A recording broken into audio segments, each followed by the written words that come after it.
A fi ọlá àti ògo forúkọ mímọ́ yín pé ẹ kà wá yẹ láti tún wà níbí láàárọ̀ ọjọ́ Sunday.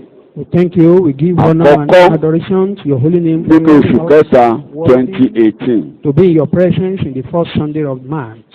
A dúpẹ́ o. We thank you. Ìrànlọ́wọ́ la rí gbà o.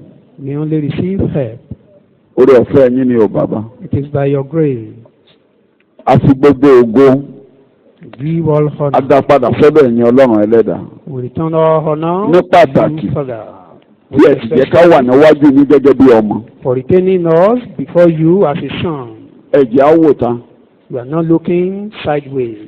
Ogun lé bíi pé ká lọ padà sin Ọlọ́run mìíràn. The battle is so tough as if we should go to other gods. Ẹ jẹ́ ká tẹ ère lẹ́yìn. You never allow us to follow them. Ẹ jẹ́ ká gbé ìgbàgbọ́ wa kúrò ní orúkọ àti ẹ̀jẹ̀ Jésù. You never allow us to shift our faith from the blood and the name of Jesus. A kó níbi ètò ìràpadà. We still remain in the plan of redemption. Ìrètí wa ò yẹ̀. Our hope to remain Ibi tẹ́ ẹ mú wa lọ. where you are taking us to. A dúpẹ́. We thank you. Ní orúkọ Jésù tó fẹ́ kó gba ẹ̀yìn wa. Receive thanks and glories in Jesus' Torí bí a tó fẹ́rẹ̀ lẹ́tẹ̀ rí ba láàárọ̀ yìí. Therefore, we humbly bow down before you this morning. Ẹ má ìrànlọ́wọ́ sí wa. Send help to us. Kí ìrìn àjò kó tún ràn wá lọ́rùn díẹ̀ sí. For this journey, Ká fi ayọ̀ sáré. for us to run the race, Ká fi gbàgbọ́ wòkè. to look at you with Lọ́wọ́lé wa. lay your hand upon us. Tó bá lóhun tó wá dìde sí wa. If anything, therefore, I Pé ká kúrò níwájú yín ká padà lọ sí di òrìṣà. that we should leave you and go to Ká lọ idols sin Ọlọ́run mìíràn. to serve other gods. Ẹ̀yin ló dojú ìjà kọ. Such thing is waging Bàbá war against you. ẹ dìde ogun sí wọn. Wage war against them. Pẹ̀lú agbára gbogbo tí ẹ lò lọ́jọ́ àjíǹde ẹ dìde ogun sí wọn. Using space of resurrection, wage war against them. Láàárọ̀ yìí gba ògo àti ọlá nínú ayé wa. Receive honor and glory in our Ẹ fẹsẹ̀ lives. balẹ̀. Step down. Ẹ fẹsẹ̀ balẹ̀. Step down. Ẹgúwà. Ẹgúwà. Take control. Nínú ẹ̀kọ́ ẹgúwà. In the teaching, Nínú ayé wa take ẹgúwà. control. In our life, take control. Ògo yóò jẹ́ tiyín. Glory be unto Ní orúkọ Jésù ni mo gba àdúrà. In Jesus' name, our Lord, we pray. Upset. A sì jẹ́ kí ọkàn rẹ kí ó dàrú. Don't be angry with yourself. Má bínú síra rẹ. I repeat. Don't be upset. Má jẹ́ kí ọkàn rẹ dàrú. Don't be angry with yourself. Má bínú síra rẹ. God has sent somebody ahead of you. Ọlọ́run ti rán ẹnìkan ṣáájú rẹ. Jesus said, Jésù sọ pé I am ahead. I'm already ahead. níwájú pé òun ti wà níwájú fún wa. Mo mú ẹ̀kọ́ yìí This sermon is taken nínú Genesis 45. from the book of Genesis chapter 45. Ẹsẹ̀ ìkarùn-ún àti ìkeje. Verse 5 and 6 and 7. Joseph ló lo èdè yẹn. Joseph used this language. Òun ló bá àwọn arákùnrin rẹ̀ sọ̀rọ̀. He was talking to his brethren. Ẹ má bínú síra yín. Don't be angry with yourself. Ẹ má jẹ́ kọ́kàn yín ó dààmú rárá. Don't be upset. Mo ṣe pèlérà ẹ lórí. Don't curse yourself. Má bàrà rẹ jà. Don't fight yourself. Mo ní o ṣayé wà. Don't blame yourself. Mo sọ pé ilé burúkú ni wọ́n bí ọ. Don't say your family is bad. Má bàrà rẹ jà rárá. Fight not yourself. Gbogbo tó wù kó máa là kọjá láyé. Whatever you may be passing through in this world, Wọ́n ní ká sọ fún ọ pé ẹnìkan ti ṣáájú rẹ. I am to inform you that someone is ahead of you. Mo lédè tí Joseph ló ń bí. The language used here by Joseph, Tó sọ fáwọn arákùnrin rẹ̀. he was telling his Tí wọ́n gbanú brethren wàhálà kọjá. that were passing through problems. Wàhálà bá gbogbo ayé. There are problems in the whole world. Nígbà náà. Then, Èèyàn mú gbogbo ayé nígbà náà. there was famine in the whole world then. Èèyàn náà dẹ̀ ń bá lé Jacob jà. And this same famine is affecting the house of Wàhálà Jacob. bá ẹbí wọn. The problem was in the family, Wọ́n ò mọ̀ pé nìkan ti wà níwájú wọn. not knowing someone is ahead of them. Joseph wá yọ sí wọn lójijì. Joseph appeared unto them suddenly. Pé wàhálà yìí ti kù sínú ayé o. That this problem is still remaining in the world. Kékeré la ṣìírí yìí o. This is just a taste. Ẹ má bínú síra yín. Don't be angry with yourself. Ẹ má bínú. Don't be angry. Ẹ má bínú tẹ́ ẹ ti ṣe. Don't angry on what you've done. Ẹ dárí ẹ̀ṣẹ̀ jìra yín. Forgive yourself. Gbogbo ìwà tẹ́ ẹ ti wù ẹ má bínú síra. All your past character. Má ṣinú rò. Don't king wrongly. má lo èdè burúkú síra Don't ẹ. use bad language. ó ní Ọlọ́run ló rán òun ṣáájú. Said God has sent me Ṣé wàhálà ṣì ahead kù? of you, that the problem still remains. ìyẹn ni mo máa fi ìyẹn ló bá gbogbo ẹ̀kọ́ yìí lọ. That a was máa sọ lábẹ́. what we'll be observing under this mo léde yìí. topic. mo lóòtè máa ní ìmúṣẹ lójúkojú nígbà tí Jésù bá dé. That this language will become to fulfillment, full fulfillment. Jésù máa dìde báyìí níwájú àwọn ọmọ Ísírẹ́lì. Jesus will rise up in the presence of Israelites. ẹ má bára yín jà.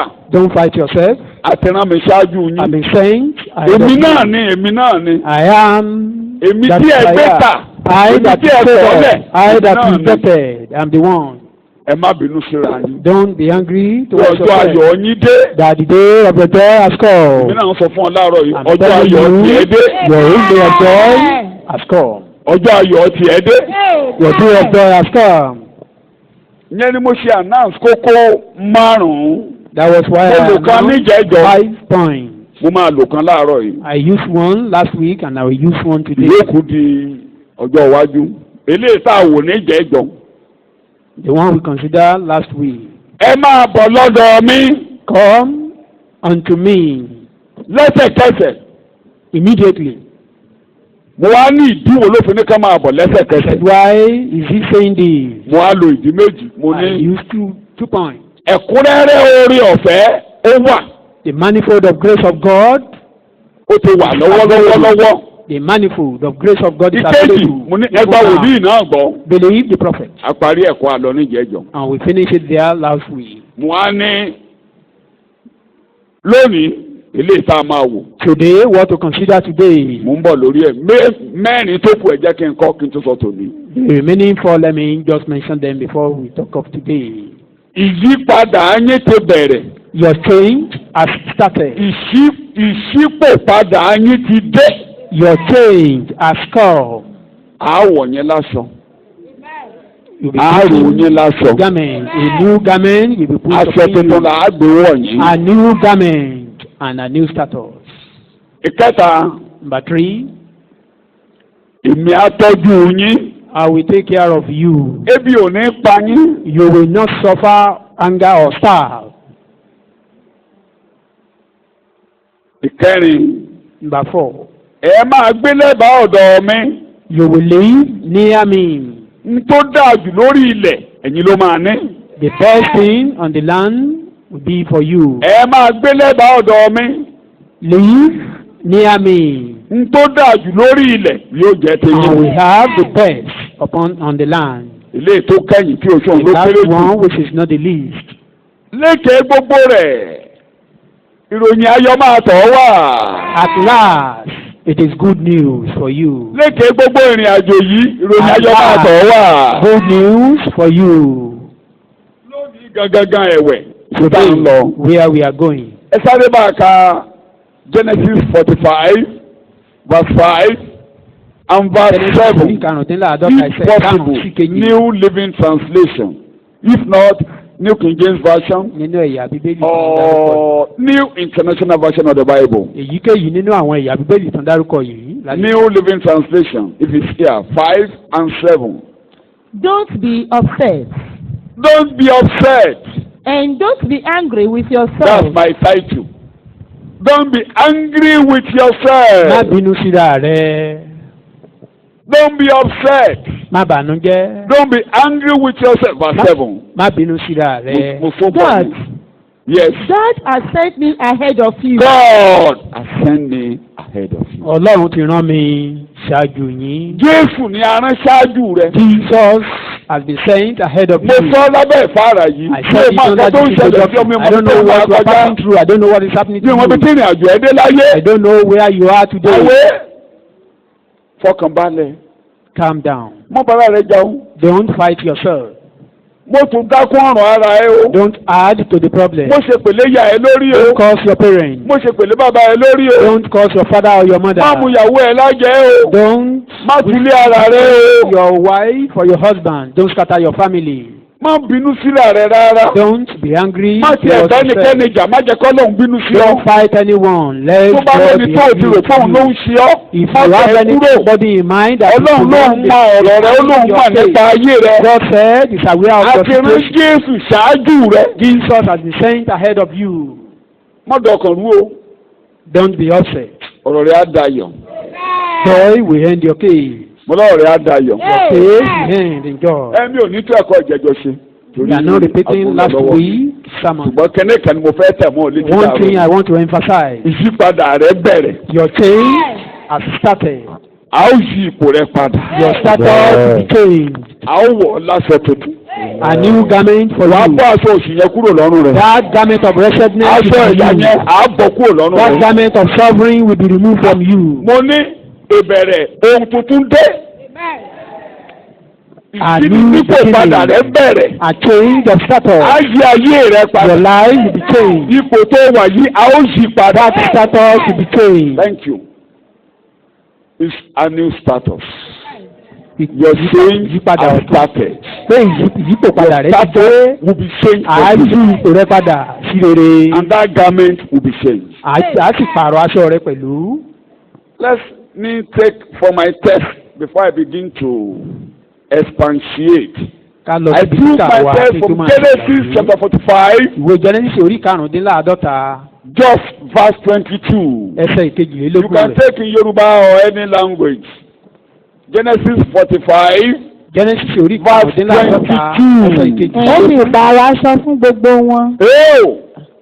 Ó fi ìpààrọ̀ aṣọ gbogbo fún wọn. Wọ́n ní ó pààrọ̀ aṣọ wọn ò ní ẹyọ kan gbogbo àwọn arákùnrin rẹ̀ tó wá. All his brethren. Wọ́n ń pààrọ̀ aṣọ gbogbo wọn. He changed. Wo Bíbélì ẹ̀ bóyá Their garment bóyá Yorùbá of- tèmi yàtọ̀. And he gave each of them Each of Ìkọ̀ọ̀kan them. wọn. Each of them. new clothes. Ìkọ̀ọ̀kan wọn ló fún ní New aṣọ tuntun. clothes.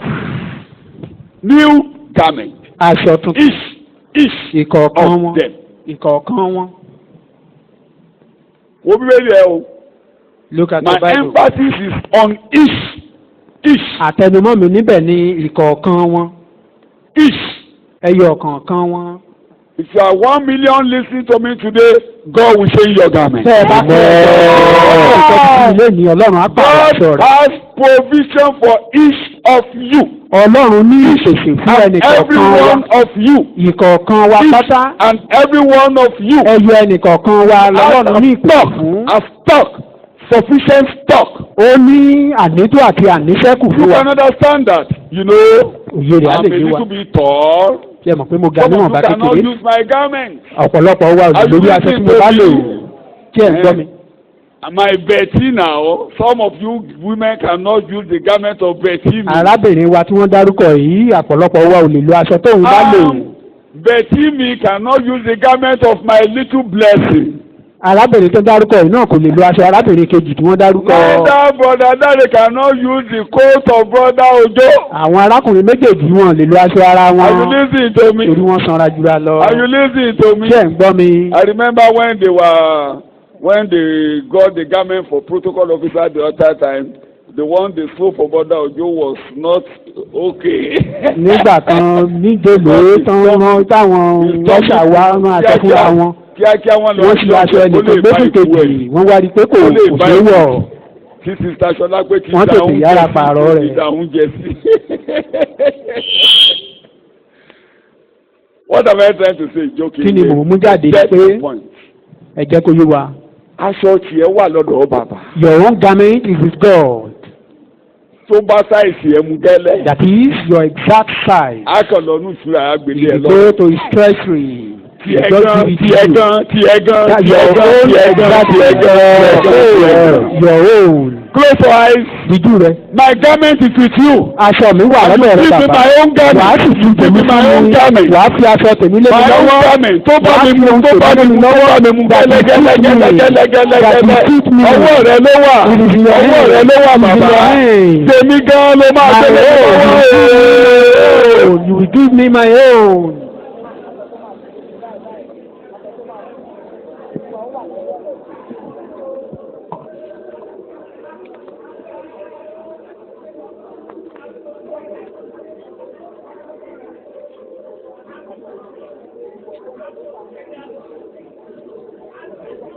Ní orúkọ Jésù Kristi, Olúwa wa ni mo gbàdúrà.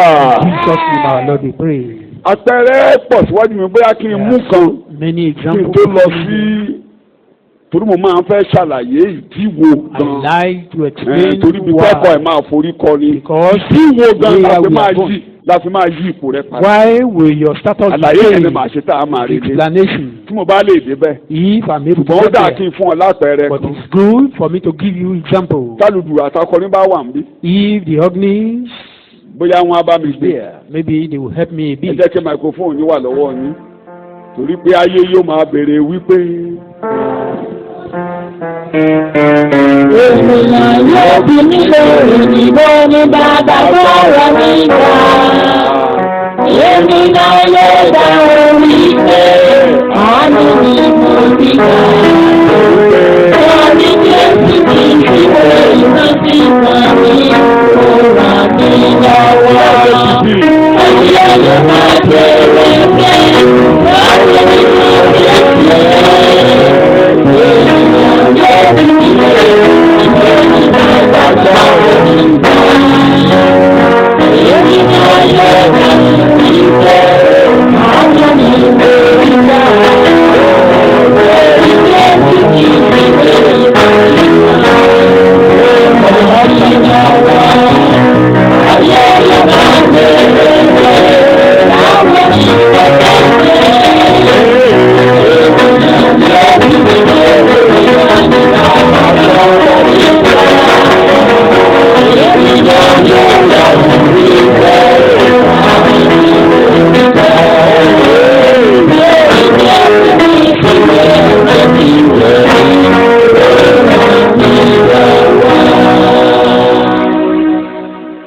God will open the book of your record. Amen. It is your day. It is your time. And you could just remember the children of Jacob getting to Egypt and just see somebody they don't even know that their day has come. They don't know their Rántí they don't know àwọn they don't know their Jákọ́bù, wọ́n lọ relation sí is on the throne. They don't know. Wọ́n mọ̀ They pé don't know ẹni tó that the mọ̀ person who ó ti wà controls níbẹ̀. the affairs of the then world. Bí ẹni tó ń darí gbogbo ayé nígbà náà, The ẹjọ́ one kéde òye yìí. controlling the food of the whole world, Ẹni the tó ń darí clothing, oúnjẹ the gbogbo ayé, material world. gbogbo ohun ìní That ayé. person on the throne belongs to their family. Ẹni yẹn Remember gan me. ọmọ That ẹbí is one wọn of ni. them. Wọ́n mọ̀ pé ara wọn ni. It was that day their eyes were open. Ìjọ yẹn la ṣí wọn lójú. And I'm declaring, some of you don't know that the Ọ̀pọ̀lọpọ̀ wà person wọ̀. controlling the affair of the world is one of you. You don't know. Pé ọ̀pọ̀lọpọ̀ wà mọ̀ pé ẹni tó ń darí gbogbo ayé ìkan nínú wa ni. Ẹni tí Ọlọ́run kó ọrọ̀ ayé lọ́wọ́. The person that Tó God fi gives all the àṣẹ lé authority lọ́wọ́. of the world, the Tó fi authority agbára of the dé world, ìka rẹ̀. the power upon his Pé shoulder. ìkan nínú wa You ni. don't know it's one of us. Pé òun ló jókòó lọ́wọ́ tó ń That bàbá he is lórí. sitting by the right hand of God. Pé èrè ayé rẹ̀ ọwọ́ rẹ̀ ló wà. The goodness of Ọrọ̀ God ayé ọwọ́ ẹ̀ ló wà. your riches is in his hand. Àwọn èèyàn máa ń pe US ní policeman gbogbo àgbáyé. People normally call US the Ọrọ̀ ayé policeman. kò sí lọ́wọ́ US. The riches of the world is not in Agbára US ayé hand. kò sí lọ́wọ́ US. The authority of the world is not in their hand. Kò sí lọ́wọ́ Babangida. It's not in Babangida's Kò sí hand. lọ́wọ́ Buhari tó ń jẹ́ lórí It's ìlú not níbi. even in the hand Ìrì of ayé our president. ìrì ayé rẹ̀ ọwọ́ rẹ̀ ló wà ní. Or is your goodness in their hand? Kò lè tọ́jú ilé ara rẹ̀ gan. He cannot even take care of his own family. Kí mo ní kò lè ṣe.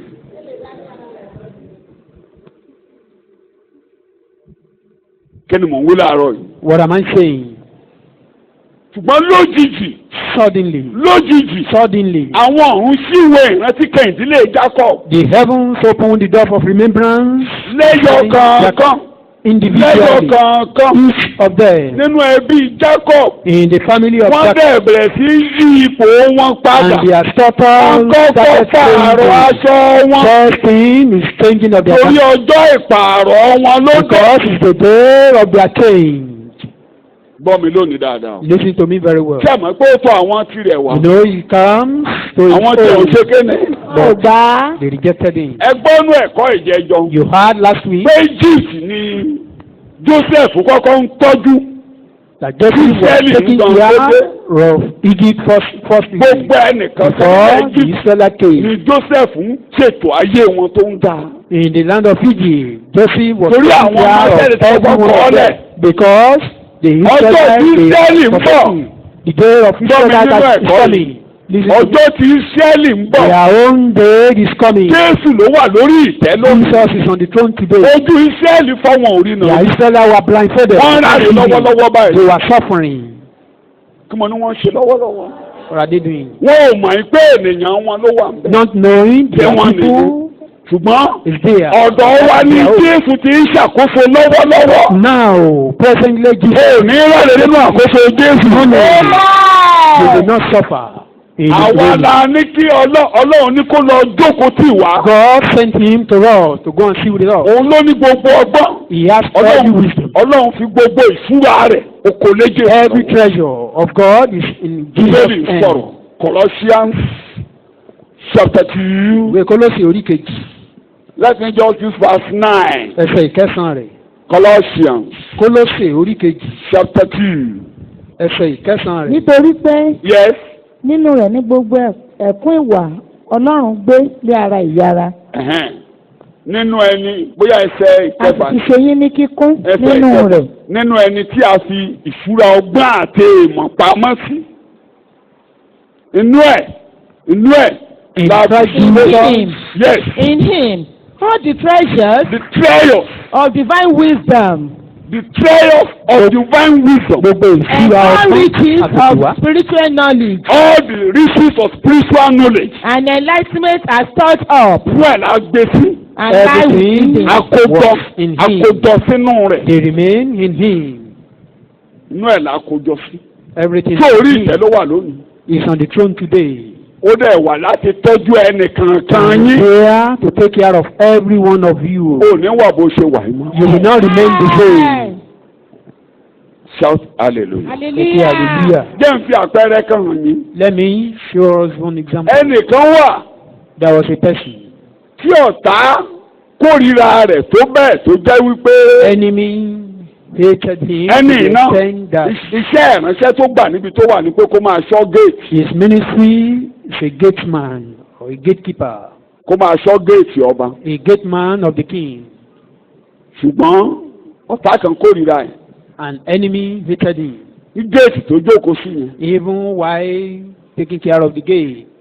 Tí ẹnìkan wà tí ọba fẹ́ràn tó gbé ga gan. There was someone king loved and exalt him. Tó bá ti ń kọjá níbẹ̀. Anytime he's Gbogbo passing èèyàn á by, máa forí balẹ̀ fún. everyone will be Ó wá ń honoring bínú him. pé ẹni yóò forí balẹ̀ fún. He was now angry that this man is not paying homage to Ẹni him. tó dẹ̀ ń ṣọ́ géètì yìí. And this gatekeeper, Àkọọ́lẹ̀ rere kan wà tó wà níwájú ọba tó wà nínú ìwé ìrántí. there was a written document concerning him. Òun gan ṣe gbàgbé pé òun ṣe nǹkan kẹtọ́lọ̀ Even kọ́ọ́lẹ̀. this man has even forgotten. Kò tí ẹ̀ mọ̀ pé orúkọ wà nínú ìwé ìrántí He àwọn did ọba. not even know that his Kò mọ̀ name pé was in the Ọlọ́run book of kò mọ̀ pé remembrance ọba of yẹ kings. korúkọ òun sílẹ̀ sínú ìwé. Not knowing Ó that kàn that ṣe king díẹ̀. wrote down his Ó name. ń He ṣe was díẹ̀. doing his own. He was just doing what he knew how to do.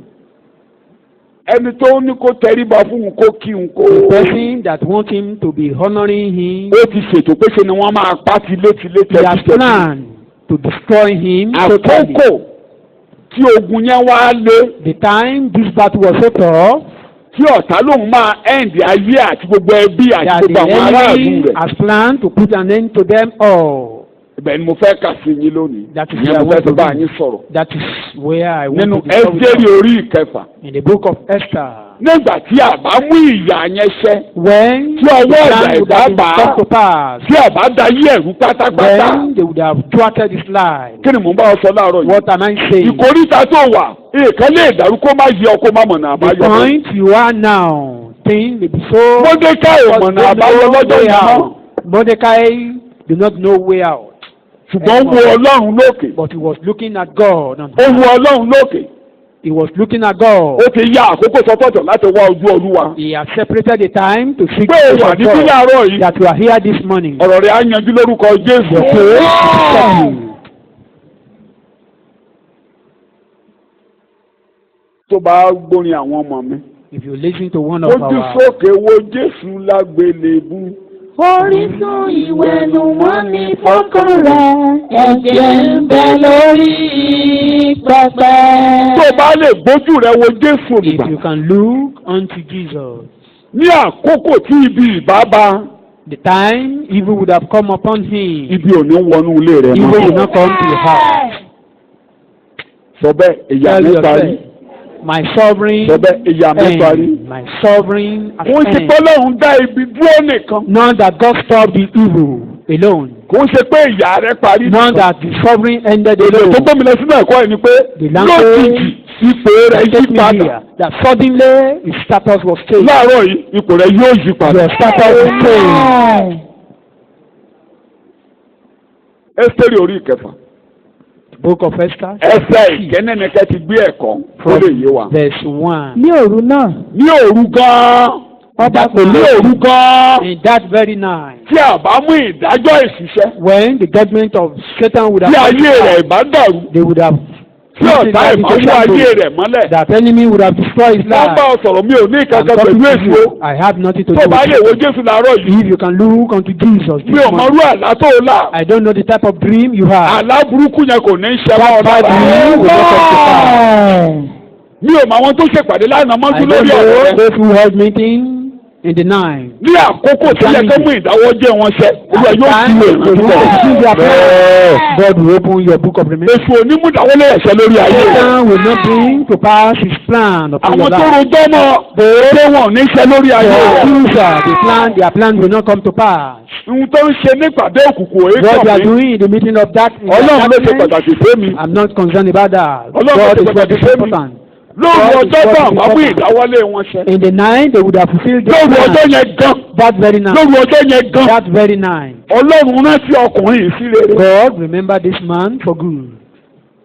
Mi ò mọ ohun tó ṣẹlẹ̀ sí ọ lánàá mọ́jú I òní. don't know what happened to you yesterday Mi ò night. mọ tó ń rò. I don't know what you are Mi ò mọ bí thinking tí ìrìn about. àjò dé. I don't know how Mi far ò you've mọ gone in your pé journey. àkọọ́lẹ̀ ibi ti wà pẹ́. I don't Àkókò tí know, wọ́n maybe mọ̀. there are Ẹ̀sìn ilẹ̀ ẹ̀jẹ̀ kó lọ ṣọ́ọ̀ṣì dé. let them go to church. Tó bá ti ṣọ́ọ̀ṣì dé àwọn When we come ajábíyà. back, we will come to perform our Ìmọ̀ náà something. kì yóò dúró. The plan will not stand. Ìmọ̀ ibi náà kì yóò ṣẹ. It will come to pass. Igi tán fẹ́ gbìn kì yóò fi gbòǹgbò múlẹ̀. That plan will not be Òde rooted. náà yóò rẹ̀ dànù. Will wither away. Bíbélì rẹ̀ ń kà báyìí. ní òru náà, Ní òru náà, ọba kò lè sùn, oh my God, kí ni ọba ò lè sùn? kò lè sùn. King, Bó tilẹ̀ yẹ pé ọba àtẹwà kì í sùn, Our bẹ́ẹ̀ own ni kì í king ṣe kéne. Bí ẹ rí ẹni tọ́lọ́run máa lò lérí ọ̀rọ̀ rẹ, the person that God will use, tọ́lọ́run máa fi ṣe, okay, tọ́lọ́run máa lò lérí ọ̀rọ̀ rẹ, that God will use for tó máa fi you, kúrò níbi tó wà yìí. that is Kò showing ní your síbi status. tó fi máa ṣe tiẹ̀. God will wake up in the night because of you. God will wake him up. God will wake him up. Somebody God will use to change your status. Ẹni tọ́lọ́run á lò láti yí ipò rẹ padà. God will wake the person up in the night. Ọlọ́run á yí When you wake up, your good will come. ìdílé tìrì á tẹ̀ ọ́ lọ́wọ́. Sọ̀rọ̀ pé tọ́lọ́run bá fẹ́ ṣiṣẹ́ ẹnìkan ló máa lò. If God want to work, Àbí he will use ìṣòro someone. Ọlọ́run rí. Have you ever seen God? Have you seen Ènìyàn bá God? máa rán sí ọ. He will send A someone máa to you. rán ẹnìkan sí ọ. God will send someone Ẹni to tá a máa you. rán sí ọ That yẹn. person that will send to you, Títí ó fi máa ṣe ohun tó yẹ he kó ṣe will yẹn. perform that Kò ní thing. dúró. He will not wait. bẹ́ẹ̀ Kí mo ní kò ní ṣe. kò ní dúró, Kí mo ní kò ní ṣe. kò ní dúró. Ṣé wòlíì ló máa fi ṣe? He will do it like a work of prophet, Ṣé wòlíì ló máa fi ṣe? like a work of Tóun náà prophet. bá fẹ́ ṣe arọ̀ràn. If he want to slap, Mo dúró. no problem. Mo wẹ̀ ni o. No waiting, no Mo look jẹun back. níbẹ̀ o. Ṣé lọ ṣe gẹ́? Ṣé lọ ṣe gẹ́? Mo dẹ̀ máa padà bọ̀. Perform the action and return. Tó bá jẹ́ ọba wa tó wà l'Ábùjá. If is our Lọ́lọ́run president fẹ́ lò lórí that ọ̀rọ̀ rẹ̀. God want to use on your case, Adédé gbé òfin kan jáde. he will does decree, Agbé ìlànà kan jáde. bring out a decree Wọ́n á or tẹ̀ a nìkan máa ṣe. procedure. Wọ́n lè dá fọ́ọ̀mù kan síta kan máa ṣe. They may just, Má gbàgbé o, ìwọ ni wọ́n wá níbẹ̀ o. they are only looking for you. Torí tí ẹnìkan ní fọ́ọ̀mù ṣe For jáde your o. name, the form Wọ́n dẹ̀ máa kó will fọ́ọ̀mù fill out. jáde. Wọ́n The form orúkọ will ẹ̀ fill náà out. máa fà sókè. And your name will be number one. The laws of the land can change because of you. Yes. Òfin ilẹ̀ ayípadà nítorí tìrẹ. Proclamation or promotion can come because of you. Your place of Àṣẹ work. ìgbéga àjáde nítorí tìrẹ. Are you listening to me? Ṣé ń gbọ́ mi? Are you listening to me? Ṣé ń gbọ́ mi? Some policies can come out that will benefit you because Àwọn of you òfin alone. kan jáde tájẹ́tì torí tìrẹ Because of you alone, you alone. Ìwọ nìkan. You don't know the working of God. When you Ọmọ don't know, bọ́lọ́run ṣe you relax. ṣiṣẹ́. You relax. Tìrẹ ní kó farabalẹ̀. You relax. Farabalẹ̀. Lọ́bì èèyàn. Àwọn don't ọmọ need to náà bá lobby. sọ̀rọ̀. We are Kí ló dárì fún lé ọba? what caused the sleepless of the king. Tí ọba What ò lè caused sùn. the king cannot sleep. Bíbélì lẹ́ ń kà. Bí a bá ti dé náà la máa dé. ó sì pàṣẹ pé kí á mú ìwé ìrántí Ó ní kàn mú rẹ́kọ́ọ̀dù wá. àní ìròyìn àwọn ọjọ́ wá Bẹ́ẹ̀ni. a sì kà wọ́n níwájú ọba. Wọ́n wá ń ka rẹ́kọ́ọ̀dù fún wa dé tí ó gbọ́ rẹ́kọ́ọ̀dù. Yes, A sì rí 1910, pé 19 kìíní kan. Ọlọ́run ṣe kìíní kan báyìí. God Kìíní did kan báyìí. so Kìíní here. kan báyìí la ṣe láàfin. This happened. Gbà wá kàdé stéèjì kan. At a stage. Yes, a sì rí pé yes. a ti kọ ọ́ pé Mọ́dékáì ti sọ ti Bẹ́sgátánì Wọ́n wá kàdé bí orúkọ Mọ́dékáì. Because Mọ́dékáì máa ṣe kìíní kan The name láàfin. of Mordecai that he Nígbà brings up. tẹ́nìkan fẹ́ gbọ́wọ́lé ọba When tó ń someone tẹ̀ wanted- láàfin. They will tell Ọ̀dọ́ about ọkùnrin him. ni ò jẹ́ kán mú ọ̀tẹ̀. So it was this man Nígbà that tó wá called kàtẹ̀yìn their débẹ̀ ní àkókò rebellion. mu àbọ̀sẹ̀sẹ̀ tó wà wájú nígbà tó wá kàtẹ̀yìn débẹ̀ ọba wa Ọba pọ̀ sì When pé he got there, ọba wa pọ̀ ilé the àti king, ọmọ tó ṣiṣẹ́ yìí the man that did this thing, ẹ̀yìn àti ọláwo la fi fún which honor was Nítorí given to him. ó kàn ṣe ṣá He ilẹ̀ did ìgbàgbé it just like that and you forget about it. ẹnikẹ́ni èmi ọba gan òun rántí ẹ̀ Even I think ẹnikẹ́ni ò lè tó wá ṣe lóore no one Àwọn- think of doing him good. gbogbo oore tó ṣe kò sí àṣegbé níbẹ̀ ọlọ́run yóò All ṣe the fún ọ. good you are doing is not in vain. Bàbá ẹ̀gbọ́. You don't believe that.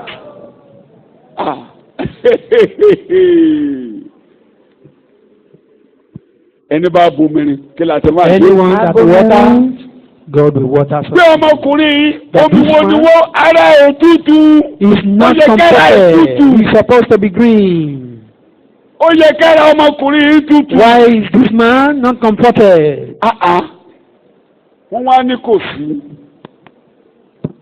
King was unable to sleep. Ó wá níta ló ń bẹ lágbàlá. Said who is in the court Wọ́n wá of ní garden. ìjòyè ọba kan ń bẹ lágbàlá. One of the high Ibi chiefs. tó wá lágbára sí tó wá ó lágbára gan o. The man, Ó wá the jẹ́ king, ìjòyè ọba it was tí one ọba of Fáráàtì the high chiefs tó sì ń bọ̀ wá fẹjọ́ ọkùnrin yẹn sùn pé that was coming to report that man ọ̀la la máa pa. that he must be killed tomorrow. Òru ọjọ́ tí a bá pa. The night that Òru ọjọ́ yẹn ni rere Òru sọ̀kalẹ̀ ọjọ́ ilé ìtẹ̀ yóò sọ̀kalẹ̀. Yẹn mo fi sọ pé gbogbo ohun tó ta lóun á ṣe ó ti kún títí dàárọ̀ yìí ìmọ̀ náà kì yóò ṣẹ. Ṣé lórí ẹsẹ̀ lọ pé kúkọ Jésù náà mẹ́ta ìmọ̀ náà kì yóò ṣẹ. Jesus 3 times. Àkọọ́lẹ̀ ọ̀tá kì yóò ṣẹ. Of enemy will not come to pass. It will not stand. Ìmọ̀ náà kì yóò ṣẹ. That plan will not come to Ìmọ̀ pass. náà kì yóò That dúró. plan will not stand. Ìmọ̀ náà kì yóò It will ṣẹ. not come to pass.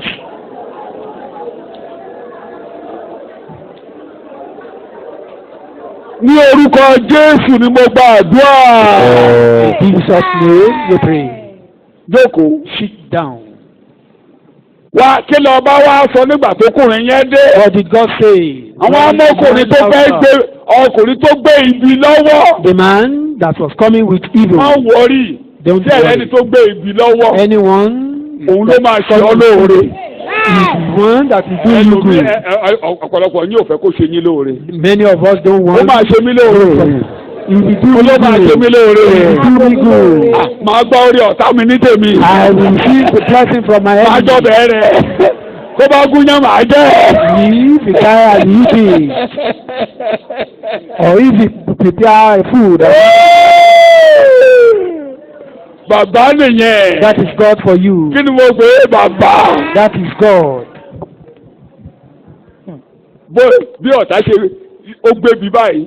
He was coming with Ibi yẹn ló evil. gbé wá ló gbé dé gate. He came with that Kábíyèsí evil ẹni of ẹgbẹ́ the wá. day. Bíbélì King ó yá there mo fẹ́ is gbọ́ bíbélì. coming. bẹ́ẹ̀ ni Ámánì sì wọlé wá Ámánì wọlé wá. ọba sì The fún un pé man came in. kí ni a ṣe fún ọkùnrin náà Ibi tó gbé ẹni lọ́wọ́ tí inú jábọ̀. ọba dùn sí Ibi ọwọ́ ọ̀tá rẹ̀ yóò Láti jábọ̀ lọ́wọ́ lọ́wọ́ rẹ̀. Evil in the hand of the enemy will drop down. kí ni a ṣe fún ẹ máa gbé nìyẹn o. What can we kí do? ni a ṣe fún ọkùnrin náà. What can we do for the man? ẹni tí inú ọba dùn sí láti bọ́ ọlá fún. To honor. problem kan tó o gbúdọ̀ yanjú tí mo fẹ́ kó o yanjú láàárọ̀ yìí. The problem bí mi that you ò must ṣẹ̀kọ́ settle. ìdélẹ̀ lónìí. If I'm unable to finish this sermon, make me. tó o gbọ́dọ̀ yanjú lónìí. One thing you must settle now. jẹ́ kí inú Jésù ti sí ọ. Let God be happy. Let Jesus be happy. Ọlọ́run with announce you. lọ́jọ́ ìrìbọmi. God announced in the day of the èyí week. yìí ni àyànfẹ́. This is my Ọmọ mi. son. ẹni tí inú mi dùn jíjíjíjí So much love. tó máa ti rí ẹnikẹ́ni tó dì mọ́ Jésù báyìí. If God see anyone, Jésù ló fẹ́ ẹni tínú Ọlọ́run dùn sí. tó Jesus bá ti is tòṣe the only one that God kí ni Ọlọ́run máa is ṣe pleased sí ọ. Once, kí ni Ọlọ́run máa ṣe sí ọ. God will be with you. ẹnikẹ́ni ò gbúdọ̀ bá ọjà láyé. It's only one that must not Tàbí fight ẹni you. náà. Who is that person? ẹ mọ̀ You don't know him. ẹ mẹni tí ò gbúdọ̀ bá You yín don't jà. know the person that must not fight you. ta ló gbúdọ̀ wà níhà tiẹ̀. Who must be by your tí side? Ọlọ́run ò bá ti bá ọjà. As long God is not tí fighting you, gbogbo ayé bá ń bá ọjà. let the whole world gather together to òpó náà máa fight mú you. lórí ọ̀rọ̀ They will not rẹ̀. prevail. bàbá ẹ̀yìn gan bá ní í jà. Even your father can ó fight máa ní you. kọ́ mọ́ mọ́ wọlé òun mọ́. And if he decided that the son should not enter into his Yeah. house, bàbá ẹ̀yìn lè bínú sọmọ kó pín ogún kó má pín kan. the father may even share the inheritance kò ní without àti gbódúgbò regard rẹ̀. any one of his sons, ṣé mo kúrọ́. and just to cast him away like that. ìyá ẹ̀yìn gan lè fọwọ́ lu ọyàn ẹ̀ bẹ́ẹ̀ pé ọmọ Even yẹn a àti kẹ́kẹ́ àjọ mother náà could be ọmọ mi lọ́mú beating his àti breast gbódúgbò rẹ̀. and be swearing with his breast concerning his own, our own child. ẹ̀yin kan bẹ́ẹ̀ ń jìyà. Some of torí you are ìyá yín ti suffering fọmú búbu ó ti because fi your lórí. mother has caused you. ẹ̀yin mi ń jìyà. Some are suffering torí bàbá yín sọ pé àfi tí ò bá jẹ̀mí lóbi ló ṣe máa dá because ọmọ your láyé. father has Bẹ́ẹ̀ni caused ló ṣe léyìí. you that you did tí something ìyá rẹ̀ dẹ̀ ń jẹ yín lọ́wọ́lọ́wọ́. and you are suffering for that even now. mi ìyá ẹ̀ ní ọmọ. Some, your mother ẹ says, bá aṣọ mú mi lọ́mú. except if you don't ló lè ṣe bíbí breast, eléyìí lórí and you ilẹ̀. did this to me, lẹ́nu iṣẹ́ ìpèlè ṣùgbọ́n àfi I ẹ will bá aṣọ not mú mi lọ́mú. call, but except you didn't suck kò my ṣe pé breast. jù bẹ́ẹ̀ o. And that was all.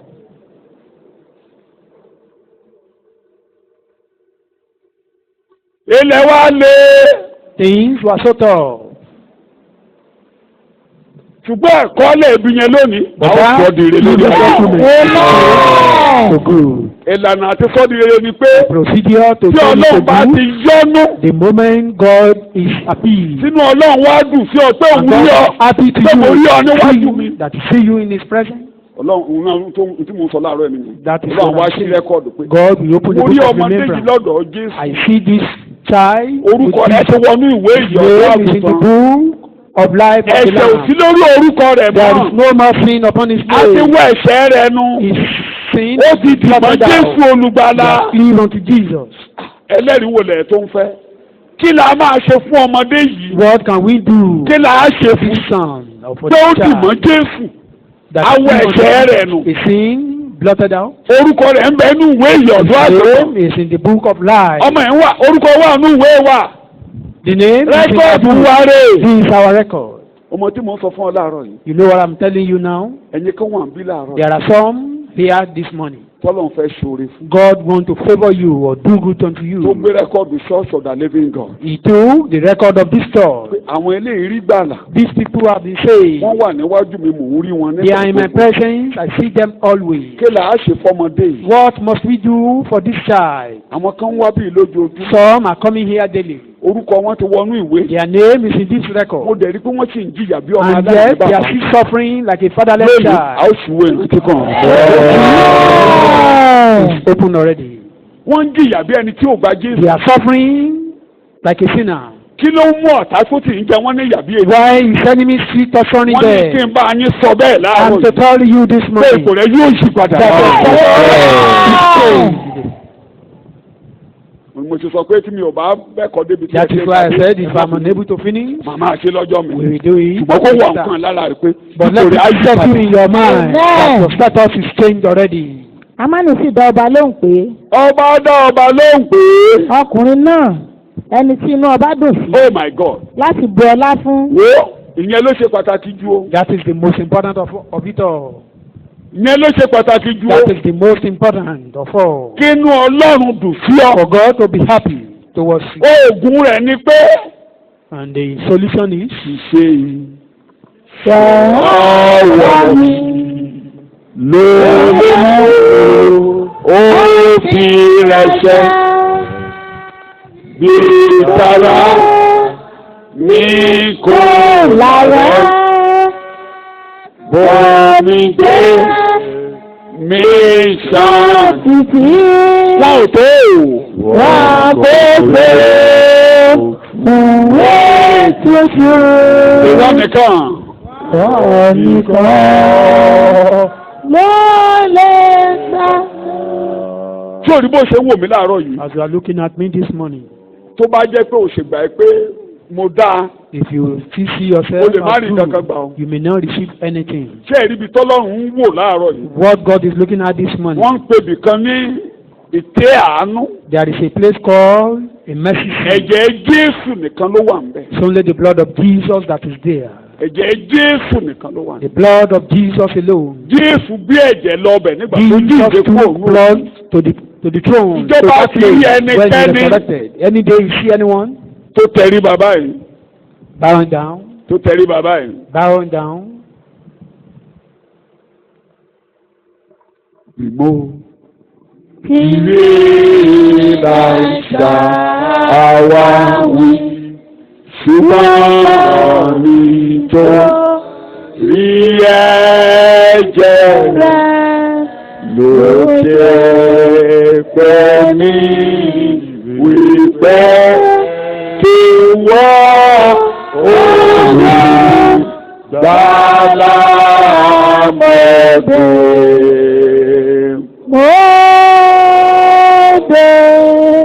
Láì dẹ́yẹ sí ẹnikẹ́ni. Without láì kó o mọ̀ pé o ò dáa lóòótọ́ mi ò dáa. You accept that you are not good. Lóòótọ́ mo burú bí èmi. I'm very wicked as a man. Mi ò jiyàn bàbá. I'm not arguing. Dá sọ̀rọ̀ mi. Step into my torí ẹ̀jẹ̀ dá sọ̀rọ̀. Because of your blood. Torí ẹ̀jẹ̀ Jésù dá sọ̀rọ̀. Because of the blood of Jesus. Mi ò lè rárá mi lọ́wọ́. I can't help myself. Ẹnìkan wà ńbẹ̀. Someone is there. Tó bá wà ńbẹ̀ jẹ́ kó tẹríba. If you are there, bow. Mi ò lè rárá mi lọ́wọ́. That you can't help yourself. Torí ẹ̀jẹ̀ Jésù. Because of the blood of Jesus. Dá sí ọ̀rọ̀ mi. Intervene. Ẹnìkan wà ńbẹ̀ ẹnìkan wà ńbẹ̀ tọ́lọ́ nǹkan dá sọ̀rọ̀ ẹ̀ láàárọ̀. God wants to intervene. Torí ẹ̀jẹ̀ Jésù dá sí ọ̀rọ̀ mi. Because of the blood of Jesus. Torí ẹ̀jẹ̀ Jésù dá sọ̀rọ̀ mi. Mi ò lè rárá mi lọ́wọ́ bàbá. I can't help myself. Mi ò lè báyà mi gbẹ́rù bàbá. I cannot bear the load alone. Olúwa o. Lord. Torí ẹ̀jẹ̀. Because of your blood. Torí ẹ̀jẹ̀. Because of your blood. Torí ẹ̀jẹ̀ Because of your blood. Because torí ẹ̀jẹ̀ Jésù. For the blood of Jesus. Torí ẹ̀jẹ̀ Jésù. For the blood of Jesus.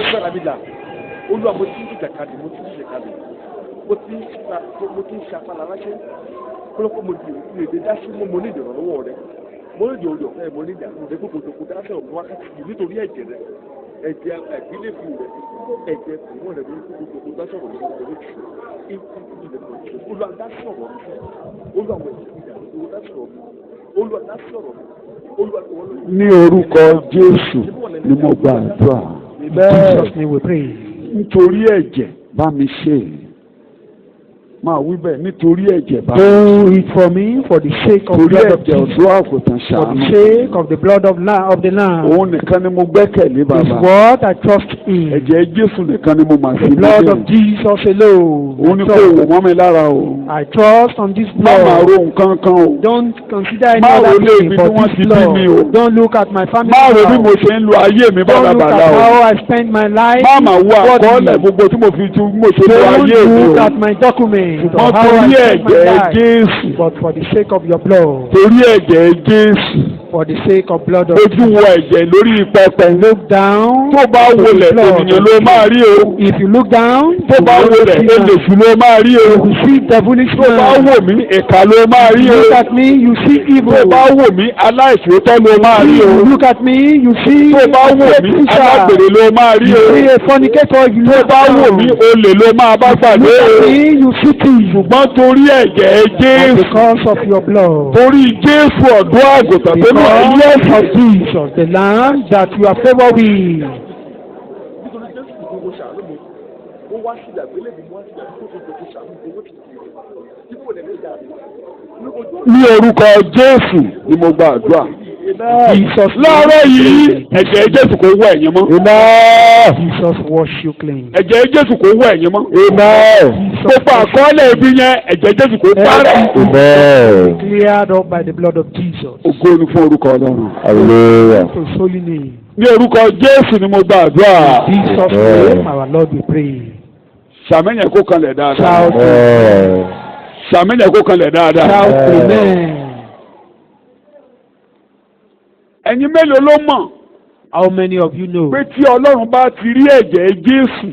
Anytime God tẹ́nu ẹ̀ máa ń yọ̀. It's always appeal. Jẹ́ kí n rọ́wọ́ ẹ̀ lókè. Let me see your hands up. Tó gbà pé You bí believe ẹnikẹ́ni bá dì mẹ́jẹ̀ Jésù. anyone cleave Mi ò fẹ́ ka ẹsẹ̀ láàárọ̀ yìí. Bí àwọn ọ̀run á yọ́nú sí. that heavens will be appeased, will be pleased with it. Pé ẹnikẹ́ni bá dọ̀dọ̀ Jésù. If anyone Bí comes to àkọọ́lẹ̀ Jesus, bí orí ẹ̀ pé wọ́n á yí dànù. that evil document upon his name Olórí ẹ̀sìn. changed. Rise up on your feet. Ẹ̀yin mélòó ló gbà pé lóòótọ́ lẹ ti dì mẹ́jẹ̀ Jésù? How many of you believe that Ẹ ò you fẹ́ cleave náà to the ẹ̀fọ́ ó ti blood? dì mẹ́jẹ̀ Jésù. Those that have cleaved to Mo the orúkọ blood of Jesus. Jésù nìkan. I cleave to the name of Ọ̀dọ̀ Jesus. Jésù today. ni mo wá. I've come to the presence of Ọ̀dọ̀ Jesus. Jésù ni mo wá. I've come to you, Mo dì Jesus. mẹ́jẹ̀ Jésù I nìkan. cleave to your Mo blood. dì mórúkọ rẹ nìkan. I cleave to your name Mi ò alone. mú kó wájú wọn I nìkan. brought nothing but to the blood. Ní orúkọ Jésù ni a gba àdúrà. In Jesus' Wò mí name lójú we kó pray. tó jókòó. Look at me before you sit down. Ẹ̀yin mélòó ló wá gbà pé pẹ̀lú ìgbésẹ̀ yẹn? How many of you Pé inú Ọlọ́run dùn with sí this yín. step that God is pleased with you? That God is pleased Mo with tún lè you. sọ pé Ọlọ́run ò bá mi jà. You can even say God is fighting me. Sọ bẹ́ẹ̀ inú Ọlọ́run dùn sí Tell mi. yourself God is happy towards Ọlọ́run ò me. bá mi jà. God is not fighting me. Ọlọ́run ò dojú ìjà kọ God mi. is not waging war against Ọlọ́run me. yọ́nú sí mi. God is pleased. Hallelujah mẹ́ta kó tún lọ́rùn rẹ̀. Hallelujah. Hallelujah. Olúwa ò bá mi jà. God will be fighting me. Ọlọ́run ò bá mi jà. You God, you are not fighting Inú me. ẹ̀ dùn sí mi. You are happy towards Inú ẹ̀ me. dùn sí mi. You are happy towards me Nítorí ẹ̀jẹ̀ because Jésù. of the blood of Jesus. Hallelujah. Hallelujah. Jókòó. Sit down. A fẹ́ ka Bíbélì báyìí. You want to read Bible. Ámánì wá dé ọ̀dọ̀ kábíyèsí. Haman got to the king. Kí ni kábíyèsí sọ? Ámánì sì dá ọba lóhùn pé Yes. ọkùnrin náà ẹni tínú ọba dùn sí Ẹni tínú ọba dùn sí láti bu ọlá fún láti bu ọlá fún. jẹ́ kí á mú aṣọ ọba Ọ̀tá yẹn ló sọ bẹ́ẹ̀ o. That is tí ọba máa ń wọ̀ Ó ní God of the agbọ́ enemy. Listen to kò me. mọ̀ pé mi ò sọ̀tàn For you akátá láàárọ̀ to yìí. know I'm not Wọ́n ní telling you tínú just ọba a bá little dùn story. sí ẹnìkan. If king is happy, Ọ̀tá ló ka Bíbélì o. the enemy Ọ̀tá mọ is Bíbélì reading the dáadáa. Bible. You know enemy. Èṣù mọ Bíbélì ju ènìyàn gan lọ. Satan Ó ní ẹni tínú ọba bá knows dùn sí Bible yẹn. very well. He said that person that Ó ní king is nǹkan tẹ́ máa delighted ṣòfò ni in pé what is aṣọ tí ọba máa ń wọ̀ the gan-an garment of the king. àti ẹṣin tí ọba máa ń gùn àti ẹṣin tí ọba máa ń gùn yẹn. King àti adé horse ọba tí máa gbé ka orí rẹ̀ wá Adé tí ọba máa ń ṣe kéne. and tó máa ń king gbé ka orí Ọba rẹ̀. mẹ́ta crown. o. 3 things. Aṣọ ọba, The garment of the king, ẹṣin ọba, his horse, adé ọba. his crown. Wò tí a dáadáa. sì fi ẹ̀wù àti Mo fẹ́ kí ẹṣin Bíbélì yí ọ I láàárọ̀ want you yìí. to understand Kéètò Bible. ìgbàlà ni wọ́n ń sọ níbẹ̀ yẹn. We are talking about Ee, of service. ẹṣin ọba, The aṣọ ọba, horse, àti his kéne. garment, and the crown. Ẹni bá ti ní mẹ́tẹ̀ẹ̀ta yẹn, kí Ẹni lórúkọ rẹ̀? A máa jẹ́ tó bá lọ nígbọ̀. Ee, What would be the name? kí lórúkọ rẹ̀ ń jẹ́ tó bá lọ nígbọ̀? A king eventually. Ẹ wá fi lé ọwọ́ ìjòyè ọba kan. And tí a sì it fi was ẹ̀wù a àti ẹṣin particular ilé ọwọ́ ọ̀kan nínú àwọn ìjòyè ọba tí ó lọ́lá jùlọ Oh my God! Ìjòyè ọba tó ṣe kéne.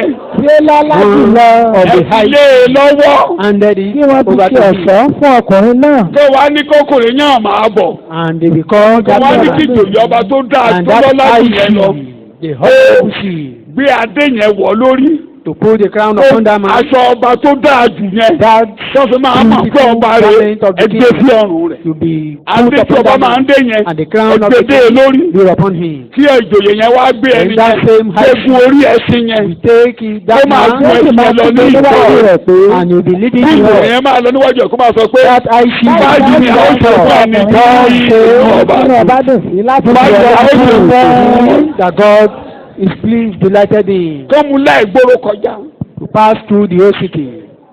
nígbà náà ni ọba wí fún Ámánì pé Ọba wa sọ fún ìjòyè tó dáa yẹn ó náìsì gan. God now Yára kánkán. king now Má tell that I ṣe see. yan o. No ìwọ àti argument. ẹṣin náà bí ìwọ ti wí Èdè kan wà bẹ́ẹ̀ tí mo fẹ́ mú jáde máa kà á lọ. bí ìwọ ti wí Ẹ tètè. kí o sì ṣe bẹ́ẹ̀ gẹ́gẹ́ fún Módékáì ará Júdà nì Èdè ńlá kan. tí ń jókòó ní ẹnu ọ̀nà ilé ọba ohunkóhun kò gbọ́dọ̀ Ó ti yẹ̀ tó. nínú ohun tí ìwọ ti sọ. Ohunkóhun kò ṣe kí Nothing kò gbọ́dọ̀ yẹ̀. Nothing must ó jáde lẹ́nu rẹ̀ ohunkóhun aṣọ ọba wíbẹ̀ ọba adé ọba adé ọba ẹṣin ọba ẹṣin ọba tí ohunkóhun kó má ṣe yíyẹ aṣọ ọba adé ọba adé ọba ẹṣin ọba ẹṣin ọba tí ohunkóhun kó má ṣe kí ni kó má ṣe yíyẹ. must stay. Nígbà tí Jésù olùgbàlà When Jesus tó ń jí ìdébọ̀ láti inú òkú wá. was resurrecting, Ó lémi yóò yọ gidigidi said, gidigidi I will gidigidi. go. Sẹ́wọ̀n pé olùfisùn arákùnrin. You know, the Wọ́n accuser ló of fẹjọ́ brethren, ẹ̀sùn. he accused him. Tí Jésù wá kó gbogbo wa sọ́kàn, ó ti fẹjọ́ wa sùn pé ẹ̀pá ẹlúgbà ẹ̀pá tí ẹ jẹ́. Him to be killed, to Òun be náà dákẹ́ destroyed, bí àgùntàn fún and lẹ́nu he rẹ̀. remained Ó silent wá gbé ọtún kù nígbà tó. like a sheep. You were in his belly then. Ìgbà tó wá dé sàn. Wọ́n wá ibi tí wọ́n ti wá ṣe máa ṣe ìdájọ́ náà wá When they now wọ́n á was kẹ́ wọ́n killed, ò bá ìsìnkú o. Satan was Wọ́n á not kí pé killed. máa gbọ́ báyìí He o. was staying, listening Ẹni very well. báyìí This person, inú mi ti dùn sí o. I'm happy towards Inú him. mi tún dùn sí o. I'm happy. Ìgbà tó dẹnu ọ̀nà ibi tó fẹ́ lọ. Ta ló ń sọ̀rọ̀? Jésù Said, who is that talking? èmi ni And Jesus said, I am ayégunbọ̀ ni. the victorious Torí náà man. nísìnyí ẹ mú aṣọ ọba, Said, now take the ẹ garment mú of the adé king, ọba, the crown ẹ of the dẹ̀ king, mú ẹṣin ọba, and his ẹ gbéga sword. orí rẹ̀. Put this man upon the Bó bá horse. ṣe ń dìde kúrò ní òkú As yìí, is rising from gbogbo ẹni the bá dead, ti tẹ̀lé lẹ́yìn. anyone that Ẹ mú follows aṣọ him, ọba, take the ẹ mú garment of the adé king, ọba, the crown of ẹ the gbé king, wọn gún ẹṣin ọba. and let them ride the Yẹn láti sọ king's pé horse. ó mú wa jókòó pẹ̀lú rẹ̀. That is why we are saying we are sitting with Tí him. ẹ bá ti rí ìgbà láwọn àkọ́kọ́ tó máa Once you are saved, aṣọ ẹ̀gọ́ ọ̀run rẹ̀ fún wa yóò kúkú láàárọ̀. Garment of the king, Ó máa jẹ́ pé bí mo ti bẹ̀rẹ̀ pé à ń pààrọ̀ aṣọ rẹ̀. don't forget, where I begin this lecture is your garment will be changed. Aṣọ ẹ̀ṣẹ̀ ò ní The wọ̀ garment of sin will no more be of aṣọ sin. ìyà ò ní wọ̀ mọ́. The garment of suffering is no more. Ẹ jọ̀ọ́ Módékáì lẹ́yìn ọjọ́ yẹn. After that day, Tán bá ti rí kí ló dà? anytime the king A ò ráyè Mordecai, kátẹ́bà kábẹ́lì dáadáa nígbà tó yá. Wọ́n fi òrùka ọba sí lọ́wọ́. later the king's ring was given unto him. Bíbélì ni ó fi wá jẹ ọba Bible says àti he àlùfáà. told us Bàbá wa as bọ̀ king ní and priest. ẹ̀yin ń jọba lọ́wọ́lọ́wọ́. Ọba ni ó kí ni We ọlọ́jà are gbogbo reigning. yẹ. We are reigning. We are reigning. Láti fi hàn pé inú ẹ̀dùn sí ọ. For you to know His pleased. Ìwé ìfihàn The book of orí Revelation, ìkíní chapter 1. ẹsẹ̀ karùn-ún àti kẹfà. Revelation chapter 1 verse Báwo 5. ni- àti láti ọ̀dọ̀ Jésù Kristi Yes, ẹlẹ́rìí olóòótọ́ yes. àkọ́bí nínú àwọn òkú Ẹ̀hẹ́n. àti aláṣẹ àwọn ọba Máa ayé kà á. ẹni tí ó fẹ́ wa Ó ti tó. Ẹni tó ṣe kéne. tí ó fẹ́ wa Inú ẹ̀dùn sí wa. Is pleased. Ó fẹ́ràn wa. He loves Ó us. yọ́nú sí wa. Is Nígbà tó wá pleased yọ́nú towards sí us. wa, kí ló ṣe fún wa? tí ó sì wẹ̀ wá nínú ẹ̀jẹ̀ Kí ló rẹ̀ ṣe fún wa? ó wẹ̀ wá nínú ẹ̀jẹ̀ Kí náà rẹ̀ ṣe fún ọ? ó wẹ̀ wá nínú Ẹni méjì ẹ̀jẹ̀ lè ti wẹ̀ ní rẹ̀ ọjọ́ ọdún àgùntàn láàárọ̀ How yìí. many of you has been bad? Tí a ti wẹ̀ nínú ẹ̀jẹ̀ Jésù láàárọ̀ yìí. Shout hallelujah. Okay, hallelujah. tó bá ti wá wẹ̀ ọ̀tọ́ kí ló máa fi wá ṣe. Yóò sì fi wá jẹ ọba àti àlùfáà. Kí ló fi wá jẹ o? Aṣọ kí ló máa wọ̀ látòrí aṣọ àti ọba ẹ̀sìn ọba. Hallelujah. Èka mẹ́ta ni mo sọ. 3 things I mentioned there. Àṣẹ ọba yóò máa bá ọkọ wọ̀. The authority of God will be your companion. Aṣọ ìyà yóò kúrò lára rẹ̀. The wretched suffering will be removed. Ipò tó wà á nì. Òkú òǹbẹ̀ for good. That is, Òkú òǹbẹ̀ for good. will be transformed. Ojú tó fi ń wọ̀ lánàá. How they are looking Ẹni bá fi ń wọ̀ lónìí ó ti pé. Same way today, the person has Ó failed. pé. That person has failed. Ìyà tó jẹ ọ́ lánàá ò ní jẹ ọmọ lónìí. Torí àti wọ́n ní ẹ̀jẹ̀ Jésù. Because we've been washed in the blood of Jesus. A ti fún ọ ní ìyè àìnípẹ̀kun. Eternal life is given A unto ti you. gbé ọgọ ẹṣin ọba. You ride on Adé the ọba ló ń bẹ horse of ní king. orí The rẹ̀. crown of the king is Ibikíbi tó bá upon ti you. dé láàárọ̀ yìí. Anywhere you Ìwọ get sá to, máa lo àṣẹ ọba. use the authority of Àṣẹ wo ló wà king. lẹ́nu ẹ̀ tó jẹ́ àṣẹ ọba? Orúkọ Jésù wíbẹ̀ lẹ́ẹ̀mẹ́ta. The authority of Orúkọ God. Jésù. Orúkọ Jésù. Orúkọ Jésù. Wàá dìde báyìí lórí ẹsẹ̀ rẹ̀. Rise up on your feet. Wàá lo àṣẹ yẹn lórí ohunkóhun. Use that authority upon Tó anything dẹrù bà ọ́ dàárọ̀ yìí. that is making you to be afraid even of Tó this halẹ̀ moment. mọ́ ọ dénú That ṣọ́ọ̀ṣì. is threatening you. Tó fi aláyà rẹ wọnú That ṣọ́ọ̀ṣì is láàárọ̀. so high before you. Ìṣe lórí ẹsẹ̀ rẹ̀. Rise up on your feet. Kó o pe orúkọ Jésù yẹn Call the lórí. name of Jesus. Kó o sọ̀rọ̀ bí ọba. Speak as a king. Àìbẹ̀dẹ̀ o. Don't beg. Pàṣẹ bẹ́ẹ̀ kó o lé dànù. Use the authority and Lórúkọ Jésù. in the name of Jesus. Lórúkọ Jésù. In the name of Jesus. Lórúkọ Jésù. In the name of Jesus. Fún ọwọ́ rẹ. Use your hand. Jáde níbẹ̀. Move out of that Kékeré place. kó ṣeé ṣe. Let this thing be possible. Aṣọ ìyà ikó kúrò. This garment of wretchedness Ìyà ikó kọjá lọ lónìí. Let this agony pass Lo away. àṣẹ ọba. Use the king's Lo word. àṣẹ ọba. Use the authority of the Lo king. àṣẹ ọba. Use the authority in your hand. Wọ́n àìbẹ̀dẹ̀ o. Sọ̀rọ̀ bí ọba. Sọ̀rọ̀ bí ẹni tínú Ọlọ́run dùn sí. Sọ̀rọ̀ bí ẹni tínú Ọlọ́run dùn sí. Sọ̀rọ̀ bí ẹni tínú tó mọ̀ pé Ọlọ́run dùn sí. As someone that God is happy with. Ní orúkọ Jésù Kristu. Olúwa wa ni a gba àdúrà. In Jesus' name, our Lord we Ṣàmì yẹn kó pray. kalẹ̀ dáadáa.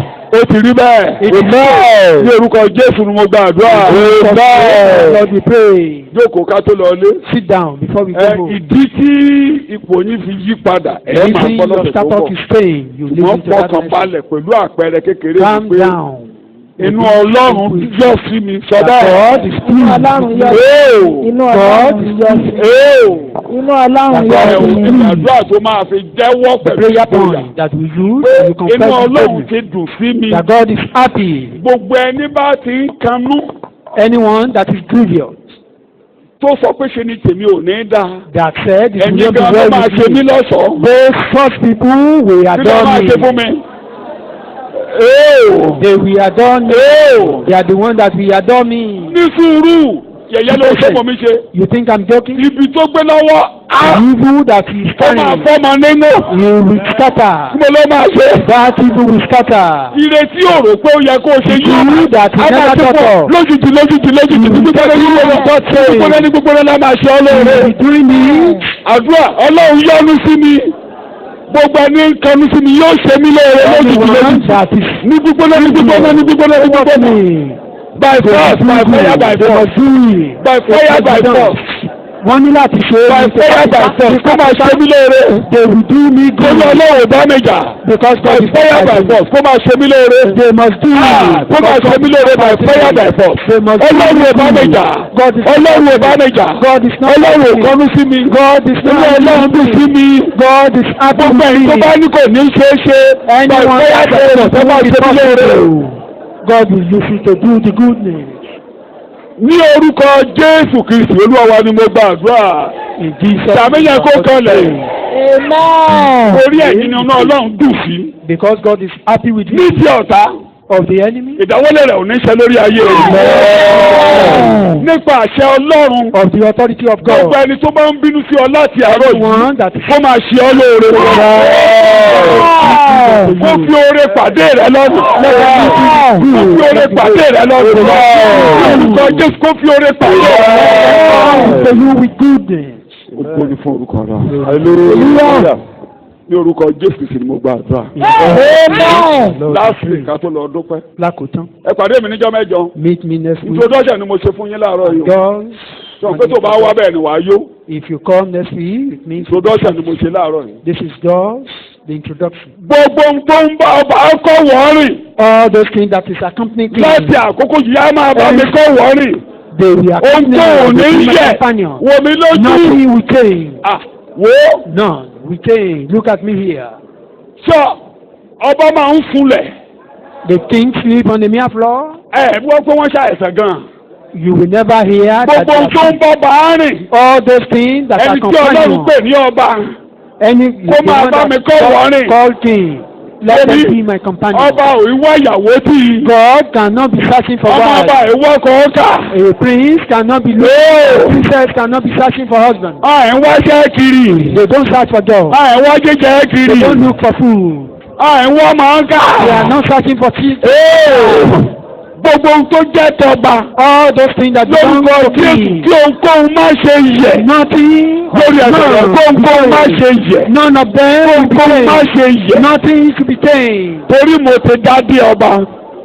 Mo ti gun ẹ̀sìn ọba. Mo ti wọṣọ ọba. Ohunkóhun ní yẹ̀. Nothing will change. Ní orúkọ Jésù ni mo gba àdúrà. Jesus' name we pray. Lórúkọ Jésù ẹ̀ ní wàṣọ ìyàwó. Of blessedness. Ẹ̀ ní wàṣọ ẹ̀gàn mọ́.